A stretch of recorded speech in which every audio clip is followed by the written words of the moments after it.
The next story is 1 Samuel, where it talks about the prophet Samuel being born and growing up, and how the people of in the Judges period come to Samuel and say, we want to have a king. And Samuel, as a prophet, consults the Lord, and the Lord directs him towards Saul of the tribe of Benjamin to anoint him and make him into the king over Israel. But Saul doesn't live a very good life.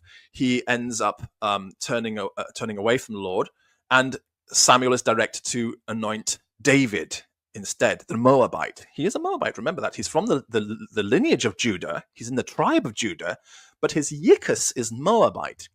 And David is raised to this level of king over them. But that's not going to happen until Saul dies. And Saul dies at the end of the book of Samuel, and David is in hiding in the desert. Then you should read at this point, again, an interruption to the canonical order of books in the Bible. We should follow the storyline. And the storyline tells us that we have to have the book of Psalms next. The book of Psalms comes at this point. While David is in the desert and Saul has been persecuting him, David has had a lot of revelations. He's written a lot of Psalms to the Lord. And the book of Psalms is not just David's Psalms. It's a lot of other Psalms tagged on to David's Psalms, but is built around fundamentally David's Psalms. And David's Psalms, in the way they are structured, bring about a new way of looking at the religion. Until this point, it's been a history book, a story of history, of the emergence of these people into a kingdom. Okay?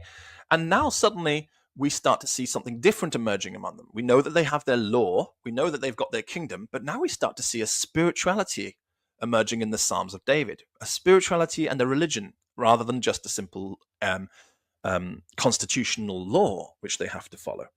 The Psalms of David start speaking about things in a very spiritual way, about a basic order of people who are chosen to be a blessing for the nations, and through them they're supposed to be blessed, and eventually they go astray, but God will bring them back, and eventually with them will establish the super blessing through them, the Messiah, who is going to basically save all nations. All people are going to be saved through this messianic figure. And that idea, that whole fleshed out story of the Messiah, comes really for the first time in Psalms. We don't really get a concept of the Messiah very clearly until the book of Psalms comes along. So the Messiah, as God's messenger, as God's representative on earth, is something which is very much the product of David's revelations. And so you can call him legitimately, you can call the Messiah the son of David, because it comes about for the first time in the Psalms.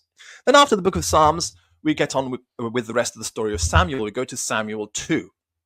Book of Samuel, part 2, is basically about the rise of David's kingdom and how he also then fails. And David is not the one who's chosen by God through whom to fulfill, the promises which seem to have been made in the book of Psalms. It seems like maybe David now is going to be the new king who's going to restore everything, and God says, no, I'm not going to use you. Thank you so much for being the one who wants to offer me to build me a house, but no, you're not the one. I'm not going to build. You're not going to build a house for me, but I will make a house out of you. Is basically what the Lord says to David. I'm going to make something out of you. Even though I'm not going to accept you to do something for me, but I'm going to make something out of you. Why did he say no? It's basically, you're too wicked. You're too wicked. You're not good enough. You're not holy enough for me to be honored by you. You cannot honor me with your impurity, the amount of impurity in your heart and your life that you have. You can't do justice to that. But I see the good intention you have. And I'm going to do something with that intention. I'm going to build that intention into something. I'm going to do something with you. That's basically the message that we get from the end. The book of Samuel ends with David in his he's on the throne, and then he's got his sons.